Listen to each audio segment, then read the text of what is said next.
Se passamos mais de 80% do nosso tempo em espaços internos, qual o impacto que eles têm na nossa saúde mental? Será que a arquitetura pode contribuir para melhorar ou até mesmo piorar um transtorno mental?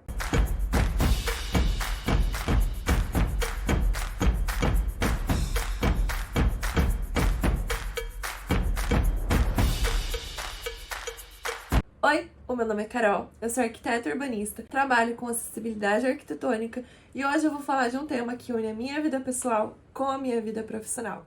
Caso você não me conheça ou você não saiba, eu tenho diagnosticado depressão e transtorno de ansiedade há mais de 10 anos. Então é um tema que me interessa muito, ainda mais se a gente relacionar com a minha profissão, que é a arquitetura e o urbanismo. Antes de ir para o tema propriamente dito, eu vou fazer minha audiodescrição. Eu sou uma mulher alta, branca e gorda. Eu tenho um cabelo ondulado para baixo da altura dos ombros, num tom de castanho escuro quase preto. Os meus olhos também são nesse tom. Eu tenho um rosto no formato oval. Tô usando uma camiseta de manga curta num tom laranja, acredito que seja. Atrás de mim tem uma parede num tom de bege bem clarinho, com uma prateleira branca cheia de elementos decorativos, de livro, enfim. Embaixo dela tem um móvel numa cor azul turquesa, com algumas cestos organizadores, vasos de planta, uma Barbie amputada, inclusive. É uma Barbie da minha infância e, gente, ela não vem assim, eu não sei o que aconteceu. Eu acho que ela pegou muito sol, não sei. Eu só sei que o braço dela simplesmente quebrou. E aí agora eu tenho uma Barbie amputada, exclusiva. Só eu tenho esse modelo no mundo inteiro. E aí, pra gente começar esse assunto, eu imagino que vai ficar um vídeo longo.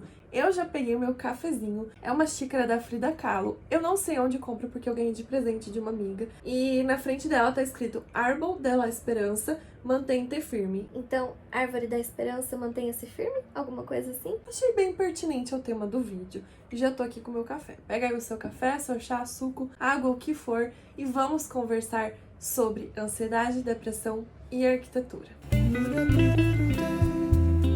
Eu decidi fazer esse vídeo porque eu acredito fielmente que a arquitetura tem um grande impacto na nossa saúde mental e na nossa saúde física. Seja a arquitetura da sua casa, do seu trabalho, da sua academia, das lojas que você frequenta. Se você não sabe, a arquitetura, né, o ato de arquitetar, vamos falar assim, é o ato de você planejar, de você organizar, projetar um espaço. Quando a gente está falando de edifício construído, né, de uma casa, uma edificação, o que for, é a arquitetura propriamente dita. Se a gente está falando de áreas externas, é a arquitetura paisagística ou paisagismo. Se estamos falando de cidades, de bairros como um todo, é o urbanismo. E se estamos falando de interiores, é a arquitetura de interiores ou design de interiores. Diferente do que muitas pessoas pensam, a arquitetura, ela não é ou não deveria ser uma questão visando apenas a estética.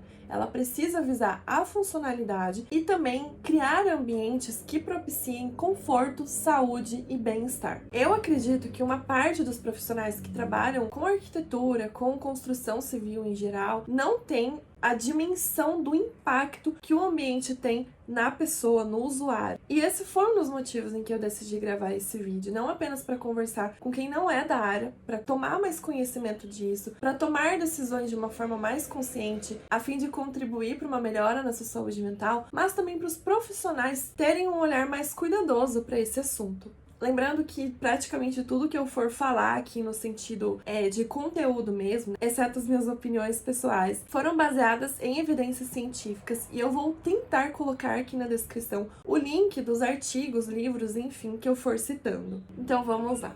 Quando a gente fala de transtorno mental, no meu caso da depressão e do transtorno de ansiedade, a gente pensa muito que a forma de se livrar, as maritacas passando aqui na janela, a forma de se livrar, entre aspas, de se curar, de melhorar de uma forma geral, é apenas a medicação e a terapia. E não são. São itens extremamente importantes, óbvio, essenciais, principalmente para você sair de um momento de crise, né? Mas apenas esses dois itens não vão curar o seu transtorno mental. Então, quando a gente pensa em buscar uma melhora, a gente precisa realmente buscar construir uma vida que forneça condições para essa melhora. Não no sentido de existe uma linha de chegada. Não é isso.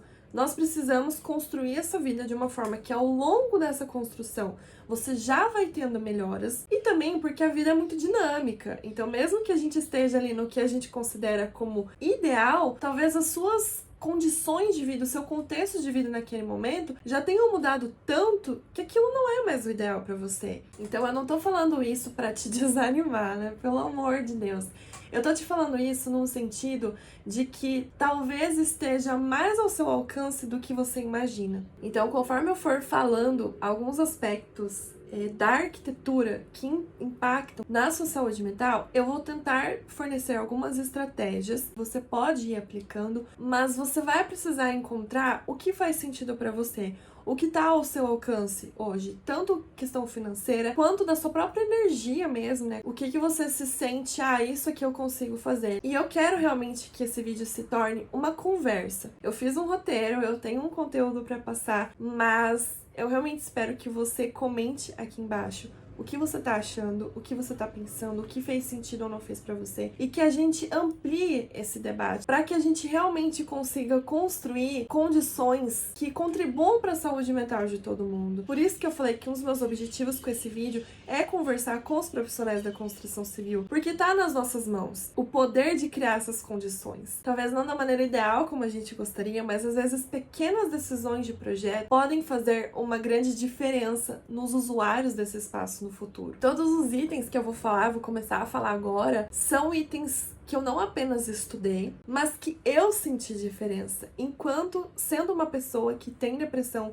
e que tem transtorno de ansiedade. E aí vamos começar falando sobre ela, que é uma das coisas mais citadas quando a gente fala em saúde, não só em saúde mental, mas em saúde física, que é a luz natural. E aí, quando eu falo dessa luz natural, não é necessariamente o raio de sol entrando na sua casa, mas qualquer luz natural. E nesse vídeo eu vou falar termos de forma muito leiga, tá? Justamente para se tornar mais didático. Então, a luz natural seria essa luz que vem do céu. Nós temos no nosso organismo um negócio chamado ciclo circadiano. Esse ciclo é o nome dado ao ritmo que o nosso corpo funciona. Sejam os nossos órgãos, seja o nosso cérebro, seja os nossos hormônios, células, sistemas. É realmente a forma como o organismo como um todo funciona. Esse ciclo tem uma duração de aproximadamente 24 horas, que é a duração de um dia. E o funcionamento desse ciclo, as fases desse ciclo, estarão relacionadas com a posição do sol, a variação da luz solar ao longo do dia. Então, quando o sol nasce, né, quando você começa ali a ter contato com a luz do sol, a luz natural, o seu corpo vai produzir e liberar o cortisol, que é o hormônio que nos deixa ativos, alertas, dispostos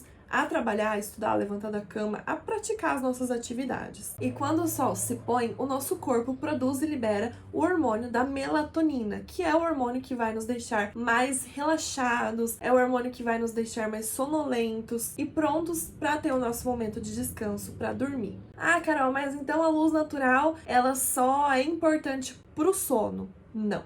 Primeiro que o sono não é só o ato de você deitar e dormir, pronto, dormiu, tá ótimo. A questão do sono, ela é essencial para o bom funcionamento do seu corpo, tanto a questão da saúde física quanto a questão da saúde mental. Não basta você dormir, você precisa ter um sono de qualidade. Além disso, essa variação de cortisol e melatonina influencia diversos outros aspectos do nosso corpo, como, por exemplo, o sistema da digestão. Essa variação dos dois hormônios também influencia na produção de outros hormônios e de neurotransmissores essenciais para a saúde mental, como os famosos serotonina e dopamina. Basicamente, o ciclo circadiano é o funcionamento do nosso corpo. E tem sido assim há milhares e milhares de anos, desde o começo da humanidade. E aí, quando você para pensar nisso, talvez você já esteja fazendo ali as conexões que pode ser que a sua qualidade de sono, a sua baixa qualidade de sono, seja o que está contribuindo para te deixar deprimido, para te deixar ansioso, porque o seu corpo não está funcionando corretamente. E o ambiente que você vive, que você trabalha, está diretamente conectado com esse bom funcionamento do ciclo circadiano. Se você estuda ou se você trabalha em um ambiente em que não tem janelas, ou que essa janela tem uma cortina que fica o tempo inteiro fechada, e você fica nesse espaço ali por 6, 8, 12 horas por dia, pode ser que o seu ciclo circadiano não esteja funcionando corretamente, porque ele não está recebendo, ele não está acompanhando acompanhando essa variação da luz do sol. E não apenas a percepção de que ela tá ali ou não, mas de qual que é a intensidade dela. O seu corpo, ele fica meio que sem a referência para fazer esse ciclo circadiano funcionar. Ele fica perdido. Além disso, além dessa ausência do contato com a luz natural, nós também temos a famosa luz azul que vem das telas. Estamos o tempo inteiro cercados por telas, o tempo inteiro com a fuça ali no celular. E essa luz interfere no nosso ciclo circadiano.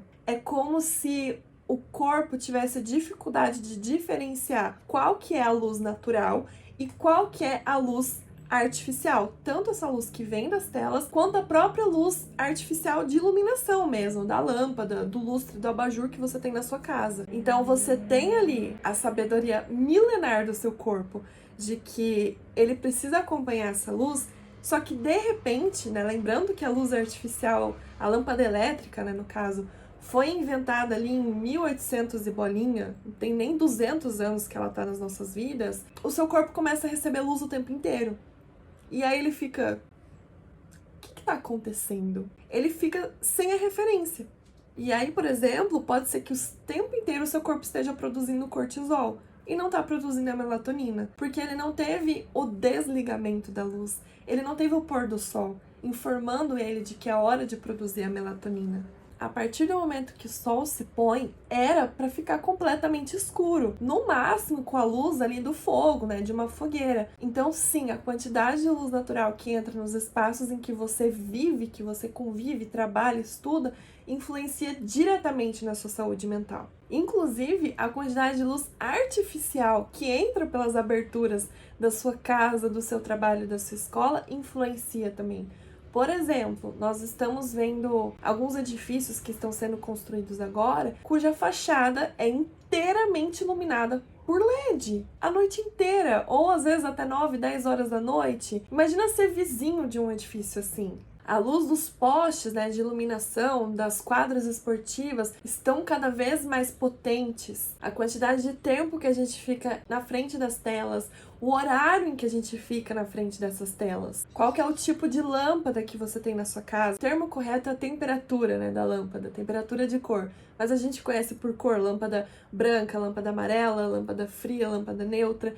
Esse tipo de lâmpada influencia. A forma como a iluminação da sua casa acontece, se ela é uma luz mais direta ou se ela é uma luz mais indireta. Se você liga um ponto central no seu forro, no teto, ou se você liga só um abajur, tudo isso vai influenciando o seu ciclo circadiano. Então, às vezes, você tá precisando ali tomar remédio para dormir, quando, na verdade, pode ser só uma questão de regulação do seu ciclo. Só uma questão de você buscar minimizar o acesso à luz que você tem depois que o sol se põe, tentar pegar mais sol durante o dia, ter mais contato ali logo que você acorda, ficar ali alguns minutinhos até o seu corpo entender que você acordou, que já é de manhã, que ele precisa produzir ali o cortisol. São pequenas estratégias que podem fazer a diferença na qualidade do seu sono, no seu ciclo circadiano e na forma como o seu corpo funciona.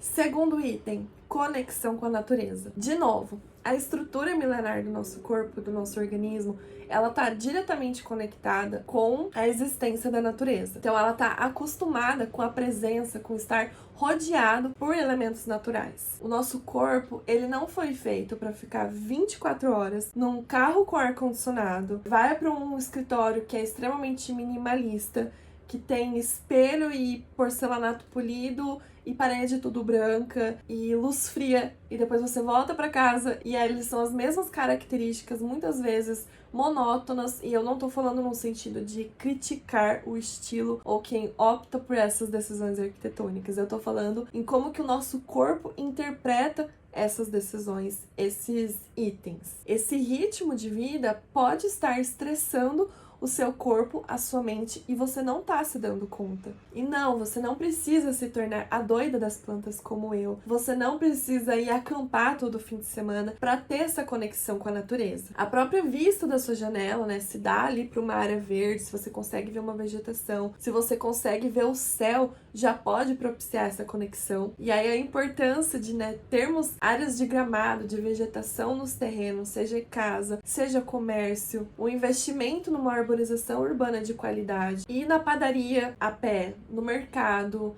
fazer uma caminhada, seja na rua, seja num parque, ficar ali uns 10, 15 minutos na sua janela, observando a paisagem, observando a vegetação, tendo contato com a luz do sol, andar com a janela do carro aberta e nos momentos em que você para ali num semáforo, por exemplo, você observar mesmo o que tem ao seu redor, ao invés de ficar ali grudado no celular. Tudo isso já vai te trazendo benefício, já vai gerando uma conexão do seu corpo com a natureza, com a luz natural, com o ciclo circadiano. Tá tudo interconectado, vamos dizer assim. Ah, Carol, mas a minha janela fica virada para um muro todo cinza, para uma parede branca, e não tem como eu mudar a mesa de lugar. O que eu posso fazer?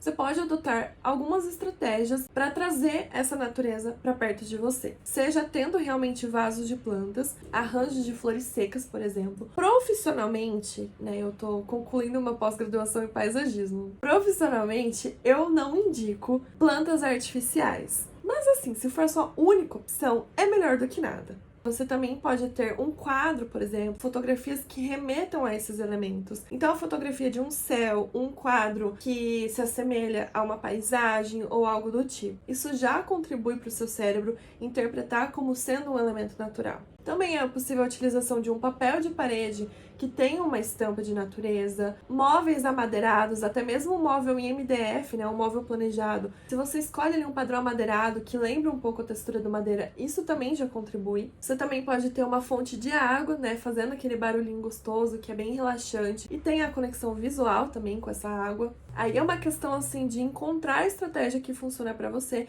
E é claro que você pode combinar diferentes estratégias para potencializar esse efeito. E sim, já é comprovado que a presença de vegetação, ela contribui para reduzir a ansiedade, para reduzir o estresse, para reduzir a pressão arterial, os seus batimentos cardíacos.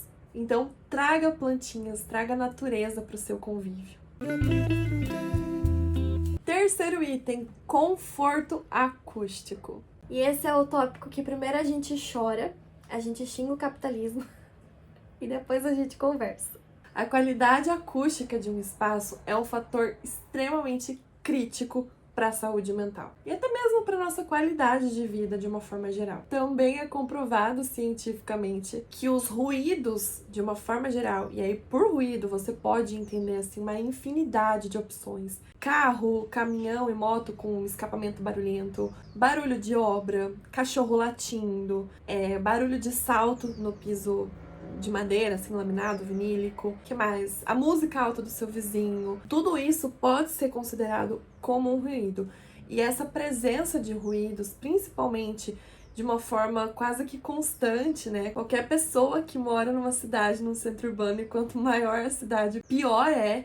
Porém, a presença desses ruídos constitui uma constante fonte de distração, de estresse para o corpo. Já existe estudo comprovando que esse ruído, barulho constante, essa falta de silêncio gera um estresse para o ser humano, mesmo que você não esteja percebendo isso de forma consciente. E se não tem como ser 100% silencioso, qual que é a grande questão nesse item de conforto acústico e saúde mental? A qualidade dos espaços em que nós vivemos. A vida em sociedade, em comunidade, nesses centros urbanos que nós moramos, ela poderia não ser tão estressante quanto é atualmente, de gerar briga, de gerar morte, se as construtoras investissem mais na qualidade, no conforto acústico. Não apenas dos edifícios residenciais, mas também nos edifícios comerciais. Todas as construções como um todo. E sim, existem estratégias que podem ser utilizadas, não é falta de tecnologia, não é uma tecnologia necessariamente cara, existem muitas opções que são acessíveis, porém, é uma coisa que as pessoas não veem. É uma coisa que quando você visita um apartamento, principalmente um apartamento decorado que é feito para te encantar, você não consegue ver, você não consegue perceber se existe ou não. A não ser que você pergunte, que você peça laudos técnicos, que você peça um memorial construtivo com detalhamento do que você tem ali de estratégia de isolamento acústico, você só vai descobrir que a qualidade acústica do seu imóvel é ruim quando você estiver morando nele. E aí, qualquer um sabe que não é tão fácil você mudar. Às vezes você juntou dinheiro a vida inteira para comprar aquele imóvel. E aí, quando você chega ali, você descobre que escuta o espirro do vizinho. Ou coisas piores. Ou que você deu azar de pegar um vizinho que escuta música alta o dia inteiro. E mesmo que você feche todas as aberturas da sua casa, você continua escutando. Que você escuta o seu vizinho arrastando um móvel para fazer limpeza. E aí, o que a gente faz? Quando a gente fala dessas tecnologias, dessas decisões para contribuir para um conforto acústico, a gente está falando desde a espessura da parede. Você pode investir em elementos para fazer esse isolamento acústico. Então, atualmente existem diversas opções de espumas, de mantas que você coloca ali para formar essa barreira acústica. Tem também a questão da qualidade das aberturas, então das portas e janelas que esse espaço tem, se elas vedam bem o som ou não, a qualidade do piso, dos materiais que revestem esse ambiente, se quando foi feita essa laje também foi feita uma camada de isolamento acústico ou não. Então são diversos itens ali que a gente precisa considerar na etapa de projeto, na etapa de execução da obra no máximo, para poder prover. E vale ressaltar que essa questão de falta de isolamento acústico não é exclusiva de apartamentos padrão Minha Casa Minha Vida, né, que tem um valor mais baixo, padrões ali de classe média. Existe apartamento, existe imóvel, vamos dizer assim, de forma geral, de alto padrão, que deixa muito a desejar no isolamento acústico. Tem estratégias que a gente pode adotar depois que já está trabalhando, morando ali, para amenizar essa falta de isolamento acústico? Sim, mas o mais eficiente e o mais assim que não vai interferir no seu espaço, no seu projeto de interiores e tudo mais, tá na fase de obra. E essa presença do ruído, essa presença do barulho nos estressa, nos distrai. Talvez conscientemente você não ache tão ruim, nem tá tão incomodando essa música, esse escapamento, essa moto, enfim. Porém, inconscientemente, o seu cérebro tá ali processando esse estímulo, tá ali processando esse ruído. E ele tá, inclusive, sendo distraído por ele. Você pode estar sendo acordado por ele e você não tá percebendo. Ou até mesmo impedido de entrar num sono mais profundo, numa qualidade de sono maior, porque o tempo inteiro tá passando uma moto na rua, porque o tempo inteiro tá um vizinho escutando musical, tá um vizinho arrastando móvel. E aí, conscientemente, você não percebe, você não constata tudo isso, mas o seu corpo tá. E aí, no outro dia, mesmo que você tenha dormido ali durante 8 horas, não acordou nenhuma vez durante a noite, você acorda exausto, você acorda cansado, porque você não teve uma boa qualidade de sono. E aí, voltando a falar de arquitetura e de estratégias arquitetônicas que influenciam nessa questão do conforto acústico. O posicionamento, o lugar onde as aberturas do seu imóvel estão posicionadas, pode influenciar nessa questão. Se as paredes externas ali do seu edifício são completamente retas, ou se tem algum recuo, se elas estão numa diagonal, por exemplo. Se existe vegetação, grama, árvore próximo a esse imóvel, próximo a essa abertura. A falta de conforto acústico no espaço em que você vive, não apenas no espaço em que você mora, mas no espaço em que você trabalha, pode estar te enlouquecendo e você não tá percebendo. Próximo item, a funcionalidade e organização do espaço. Ambientes que são desorganizados, ambientes que são confusos, eles tendem a aumentar a ansiedade, o estresse desse usuário e, consequentemente, aumentam a irritabilidade, eles diminuem a tolerância dessa pessoa com relação a qualquer fator da vida. Então, às vezes, a pessoa tá ali sendo estressada pelo ambiente, pelo barulho, pela desorganização, pela falta de luz natural, pela falta de contato ali com a natureza, com elementos naturais, e aí uma pequena coisinha, uma caneta que não funciona, acaba sendo um gatilho para explodir ali numa crise de raiva, numa crise de ansiedade. E aí as outras pessoas até podem achar, nossa, ele explodiu por nada, mas não é do nada. Muitas vezes aquela pessoa, ela vem sendo estressada, vamos dizer assim, por diversos fatores, até que chega um momento em que ela não aguenta e explode.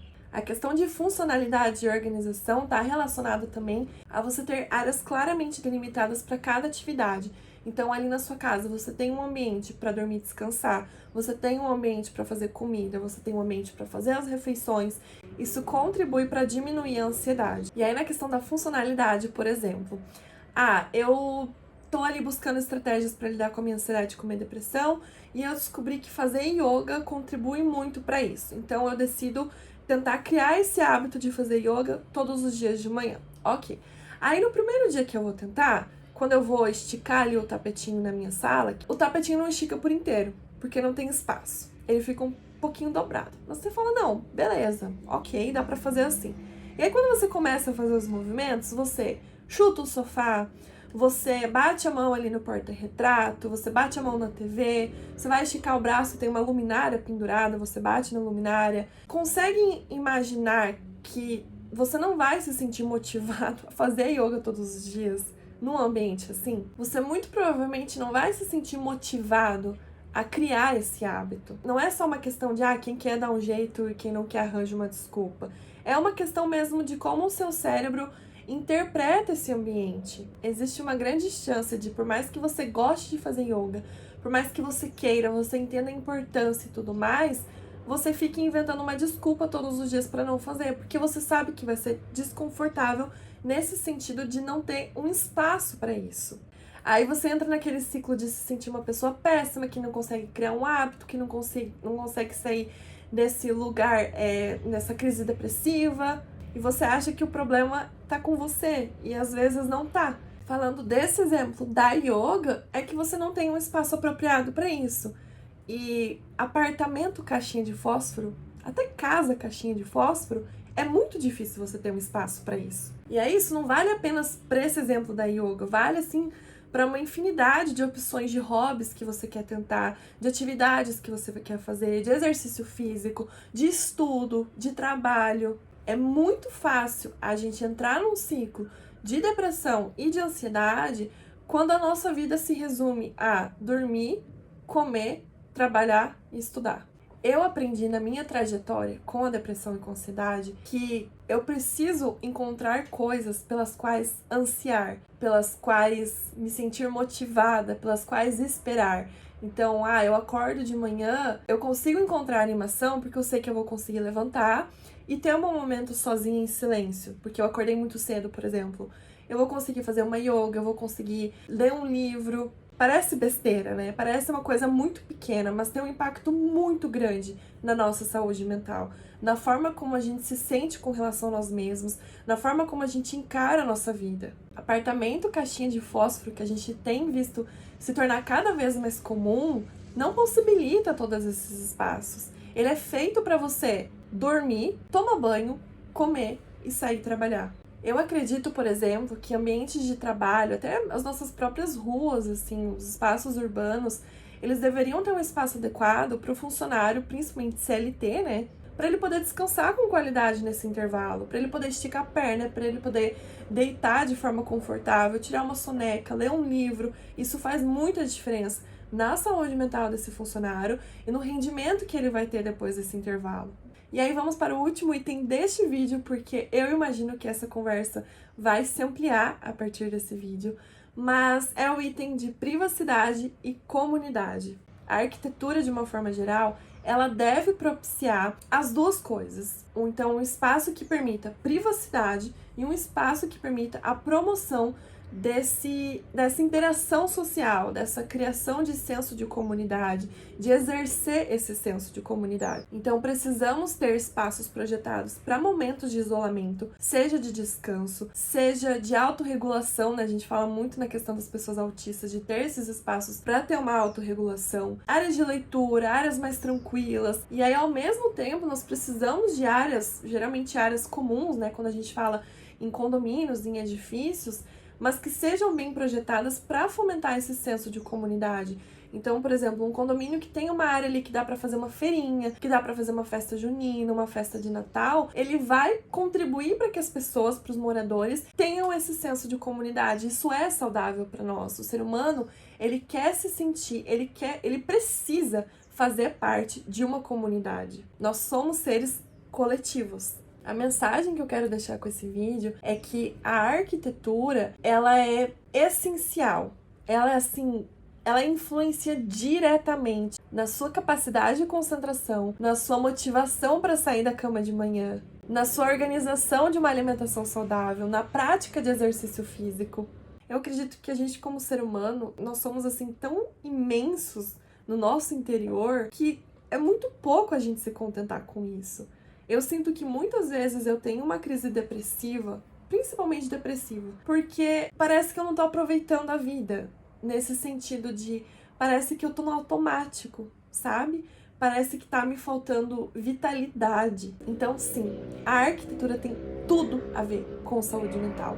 A arquitetura pode estar contribuindo para melhor ou para pior para o seu transtorno mental, para sua depressão, para sua ansiedade, o que for. E aí, para finalizar o vídeo, eu quero só comentar, vou colocar o link na descrição, se eu não me engano, tem mais de um estudo que foi realizado em ambientes clínicos hospitalares e que foi feito com pacientes que estavam internados, e a comparação de um quarto com uma vista para uma parede de tijolos ou um quarto com uma vista para a natureza, para a árvore, para o céu. Esses estudos obtiveram resultados de que esses quartos que possuíam uma conexão com a natureza, que possuíam ali uma iluminação natural, uma vista mais agradável, né, vamos dizer assim, os pacientes utilizaram uma menor quantidade de medicamentos para dor, eles ficaram internados por menos tempo, eles se recuperaram mais rápido, a pressão arterial, a média da pressão arterial ali era menor, a frequência de batimentos cardíacos era menor, e é claro que além do próprio bem-estar relatado pelos pacientes. Então, assim, é comprovado cientificamente. A arquitetura, o urbanismo, eles impactam na nossa saúde mental e nós precisamos falar cada vez mais sobre isso. Me conta aqui nos comentários se você já tinha parado para pensar nessa relação entre esses assuntos. Qual foi a sua percepção de tudo que eu falei aqui? Não se esqueça de curtir, compartilhar e se inscrever no canal para o YouTube entender que eu estou falando de assuntos importantes, de assuntos que as pessoas têm interesse em estudar, em conhecer cada vez mais. Muito obrigada por ter me assistido até aqui. Te vejo no próximo vídeo e tchau!